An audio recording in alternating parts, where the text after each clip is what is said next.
Africa ખંડના Congo દેશમાં લુમ્બાસી શહેરમાં આવેલા શ્રી સ્વામિનારાયણ મંદિર ખાતે ભવ્ય શિવાલયમાં શ્રી સિદ્ધેશ્વર મહાદેવ પ્રાણ પ્રતિષ્ઠા મહોત્સવ ઉજવાયો। શ્રી નુગેન્દ્ર પ્રસાદ મહારાજ શ્રી દ્વારા શ્રી સિદ્ધેશ્વર મહાદેવના પ્રાણ પ્રતિષ્ઠા સમયે આકાશમાં થોડા સમય માટે બ્રહ્મધનુષ સર્જાયેલું।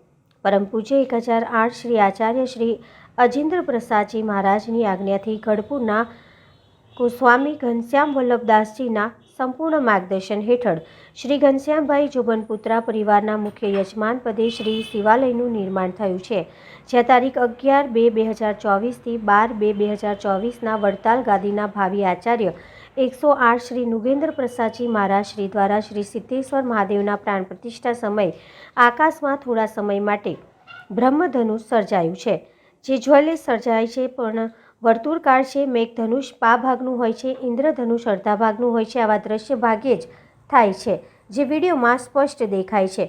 જય જય ધર્મ કુલમ વંદે મહાપુરુષને ચરણામ વંદમ એવી આ કોઈ અદ્વિતીય ઘટના મેઘધનુષ માટે મોટાભાગે અર્ધવર્તુળકાર જોવા મળે છે, પણ કહેવાય છે કે ગગનરૂપી બ્રહ્માંડમાં 12 વર્ષે પૂર્ણ વર્તુળકાર મેઘધનુષ બને છે, જે હકીકતમાં મેઘધનુષ નથી હોતું, પણ તમામ દેવો વર્તુળકારે ઊભા રહીને સમૂહમાં પૂજા કરે છે તેનું પ્રતિબિંબ હોય છે।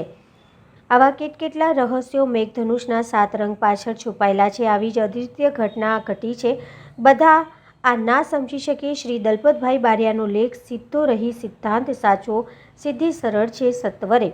મોટા પુરુષની સઘળી ક્રિયા નિર્ગુણ નિષ્કામ નિકલંક હોય છે। પરમ કૃપાળુ પરમાત્મા શ્રી સ્વામિનારાયણ મહાપ્રભુજી એમાં રાજીપો હોય, કૃપા હોય, અને આ પરમ પૂજ્ય ભાવિ આચાર્ય શ્રી નુગેન્દ્ર પ્રસાદ મહારાજ તો શ્રી હરિના શુદ્ધ સિદ્ધિ લીટીના 9મા વંશજ છે।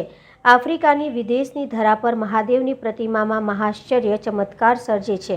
સિદ્ધિ જેને જય વરે છે, શુદ્ધ અને સિદ્ધ પુરુષ હોય। પાવન ધર્મકુળની નિશ્રામાં હિન્દુ ધર્મનો પરચમ લહેરાયો હતો।